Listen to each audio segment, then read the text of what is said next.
In this episode of NBA Sports Talk with Walter Strong III, we're going to talk about 5 points on how the new NBA rest policy is going to affect the league, its partners, and fans this season. And we're starting right now.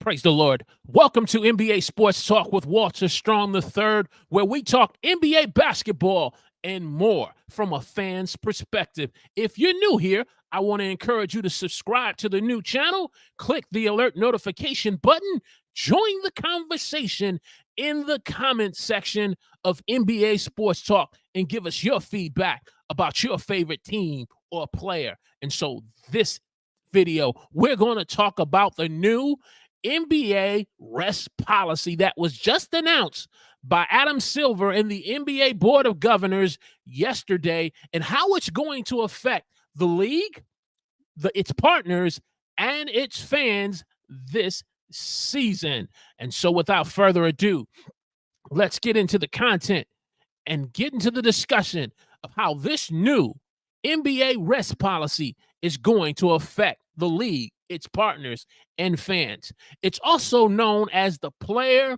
Participation Policy Rule. That's what it's also known as, but we're going to keep it simple and talk about the new rest policy. And it's interesting that they've had this rest policy since 2017. But after now a little over 6 years, Adam Silver evaluating how the league has been moving forward and how the rest policy, unfortunately, didn't have a lot of teeth to it that could really reinforce or encourage players to participate. He felt it was time to pivot and be able to make some changes, not just for the league, but for its partners, and most importantly for us as the fans. So let's get into these 5 points on how I believe this new rest policy is going to affect us as fans, the league, and its partners. The first way I believe it's going to affect the parties involved is the simple fact that the NBA now has had to come to the forefront and had to giving an admission that things need to change regarding player participation in the NBA.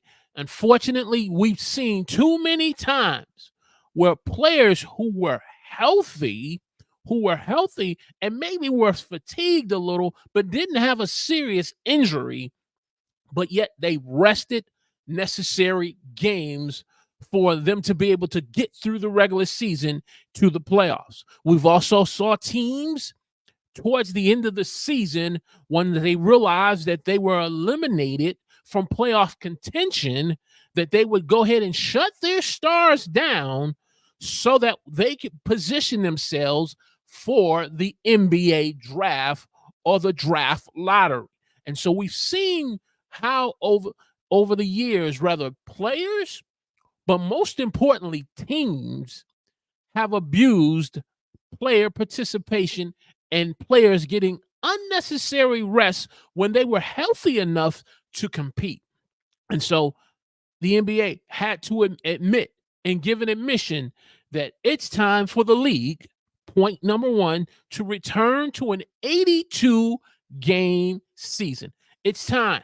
It's time for the entire league, for its stars, to return to an 82-game season. Now, this rest policy, it's interesting, it's punitive, and it affects the teams, but the impact, it's upon its stars.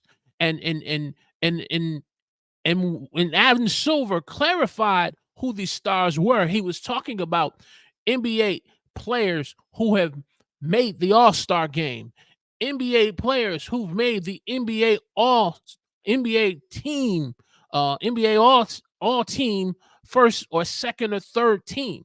So he was talking about stars in our league, stars such as LeBron James, Anthony Davis, Kawhi Leonard, Paul George. And so And if you want to go to the Eastern Conference, uh, Jason Tatum, Jaylen Brown, Joel Embiid, James Harden, Kevin Durant, Devin Booker, the stars that people come to pay money to see and watch their team compete and play against. But unfortunately, we're missing games unnecessarily. Maybe they were on a back to back and they play one team, and then when the team lost, the team made the decision to rest all three players the following night. And so that city that was looking to see set players to play unfortunately rested so that they could be able to manage and get through the 82 game season. But this new rest policy is now calling for all players, but in particular its stars, to return to an M82 game season. And this term about load management now, where you manage a player's injury, if if a person is truly injured, then teams are going to have to manage a person's injury in such a way where they're letting the league know that this person is injured and that they will return by this set time. Either they're going to be out for 2 to 4 weeks, either they're going to be out for 4 to 8 weeks, 3 to 6 months, or even out for the entire season. But if they are not injured and they are just, unfortunately, just like every other player, and particularly the star players, the teams that play on national TV games, they have to now do better load management, or there are going to be consequences. There are going to be penalties. And so it forces now the NBA and Adam Silver and the board of governors to realize they have to be more active. They have to be more active in getting player participation in the league, and players not resting unnecessarily, not resting to the point where it's affecting the NBA's bottom line, it's affecting the fans' experience, and it's impacting their partner relationship. And so it's causing them to get more active, to get more player participation. A second point on how this new NBA rest policy is going to affect the league, its fans, and its partners is looking at how the league has been making progress and effort to get us to this point where there's going to be some changes. And I believe it just didn't start just yesterday with the announcement. I believe we saw it a couple of years ago with the 65 game award eligibility. So if a player wanted to qualify for Defensive Player of the Year, if a player wanted to qualify for the Six-Man Year Award, if a player wanted to qualify to be on the All-NBA team, first or second, third team, they had to be available at least 65 games out of 82 games to be eligible and to qualify.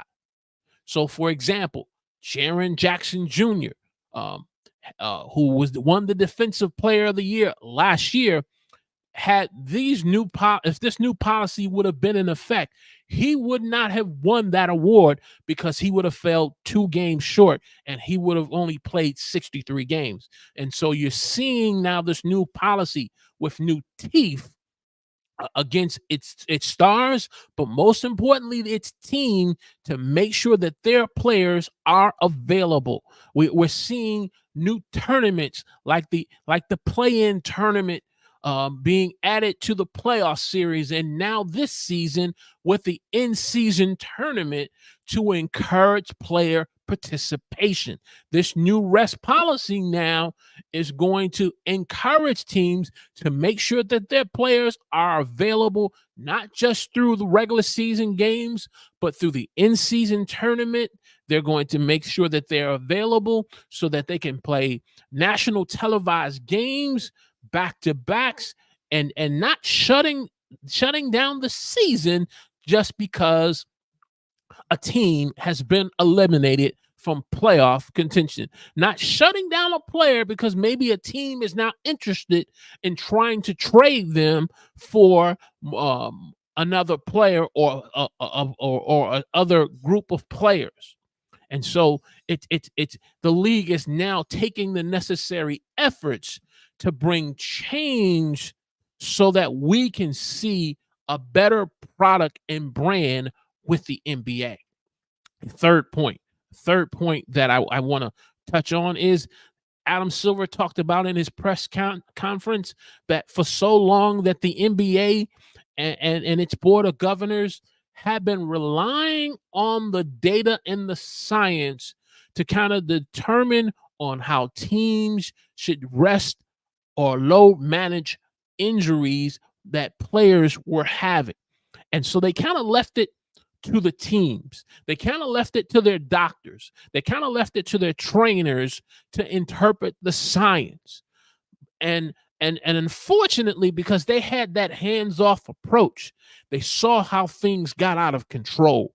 They saw how things it got out of control so much to the point that the fans were suffering and not seeing their favorite players or favorite team on national televised games or in-person games. They saw how it was affecting partnerships now that the NBA now is involved with, with sports betting and sports betting and other types of revenue streams and television deals that they have with ESPN or Turner Sports or NBA TV or ABC, which is a part of Disney and ESPN.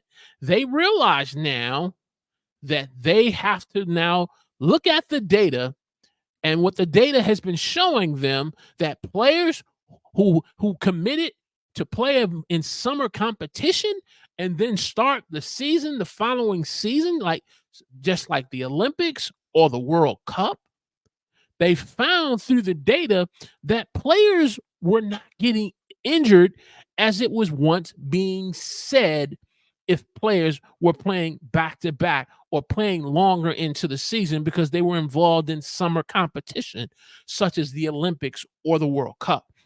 And so they've been looking at the data, and there was nothing that they could see that it would contribute to players being injured, players not being able to be available, players not being available to be able to be able to be a part of the NBA game and the fan experience. And so the league now is making these changes. They're making these changes now to enforce this new NBA rest policy. So that way it can be a better experience for its fans, its partners, and the league going forward this season. Hey, if you're getting great value out of this episode of NBA Sports Talk with Walter Strawn III, I want to encourage you to click the like button, share this on your favorite social media platform, and subscribe to the new NBA Sports Talk with Walter Strawn III, and click the alert notification button and join the conversation in the live chat or comment section. Let's continue on. Another point on how this new rest policy is going to affect the league, its partners, and its fans is now going back and encouraging players now to be able to learn from the former retired players' mentality. See, the former retired players' mentality, for example, let's take Michael Jordan. For at least 7 to 8 seasons, Michael Jordan played 82 games. He played 82 games. He didn't miss not one game. He missed one game. He didn't have any major serious injuries. When it came to his last season with the Washington Wizards, when he came out of his retirement for a second time, he played 82 games in his last season with the Wizards. In his last three-peat with the Last Dance of the Chicago Bulls, winning all 3 world championships and NBA finals, he played anywhere between 79 to 81 games. And so what you saw from players like Michael Jordan, that you saw from Karl Malone or John Stockton, was this mentality that they believed for them to play less games, they felt it was more likely that they could end up being injured. They also believed that if they played fewer games, and if they end up missing games because they wanted to rest themselves because they had quenched the number 1 seed for the Eastern Conference final. Let's take Michael Jordan. The thought process was that it would affect their rhythm. You constantly hear when it comes time playoffs that when a team ends up winning its playoff matchup in the first round and beats a team 4 games to none, and then they have to wait for the other team to finish their matchup round, that there's this concern if they wait too long that there's this thing about rust versus rhythm. Rust versus rhythm. But players in the past, like Michael Jordan, Karl Malone, John Stockton, they felt that they didn't want to affect their rhythm, and so they didn't want to miss games. They didn't want to miss games. Now, they may have played fewer minutes. They may have played fewer minutes, but they were not going to end up seeing out an entire game because of a back-to-back. They're not going to sit out an entire game because, they just felt like they just were a little tired and they were a little sore in the back. No, if they could play and they were healthy, they played. And so this new NBA rest policy is now challenging today's NBA players to be able to embrace the mindset of embracing and going forward with this new 82 game season and being available for national television games, being available for back-to-backs, being available so that there can be a better product and brand for the NBA, for the league, its fans, and its partners. And then finally, this new NBA rest policy is going to benefit us because we as the fans, if you are a fan of the Los Angeles Clippers and you were looking forward to Kawhi Leonard and Paul George to be available come playoff time, and let's take when they were going to play the Phoenix Suns last year, and then it turns out because Kawhi Leonard can't be available, it was disappointing to hear that he was not available as a player. But if a player is not truly injured, if a player is not truly injured to the point where they're going to miss anywhere from 2 to 4 weeks, 4 to 8 weeks, and they don't have to be put on an injury reserve list, it's going to cause now for them to be available. It's going to, for us as fans, we're going to see more national televised games, whether it be on ESPN, ABC, or Turner, TNT Sports, them being available. And it's going to produce a better product.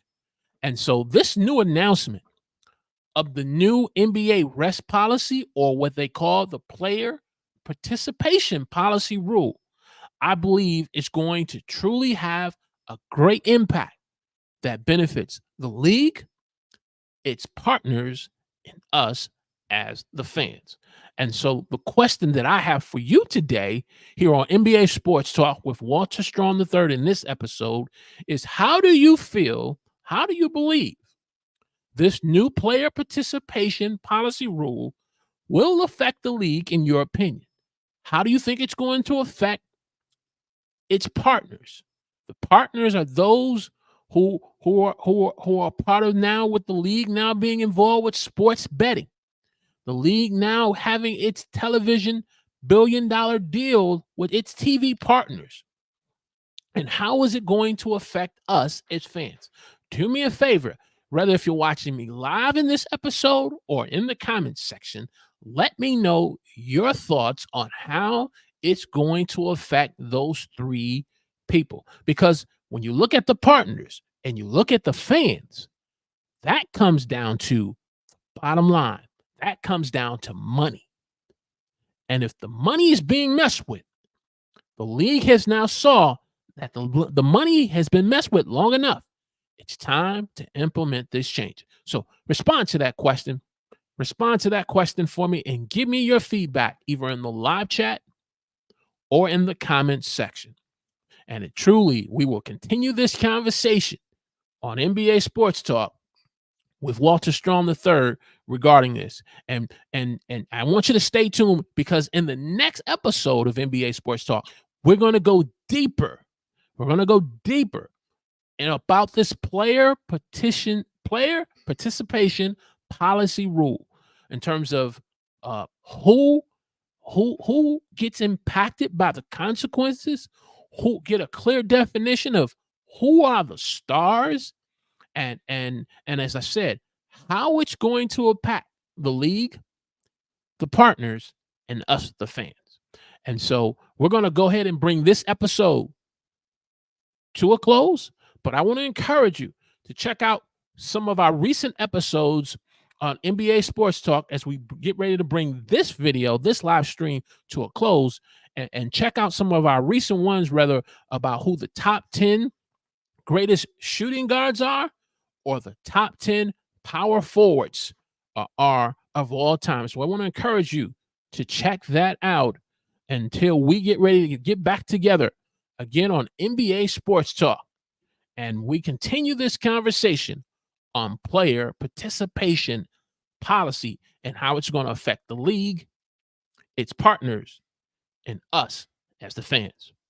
See you in the next video.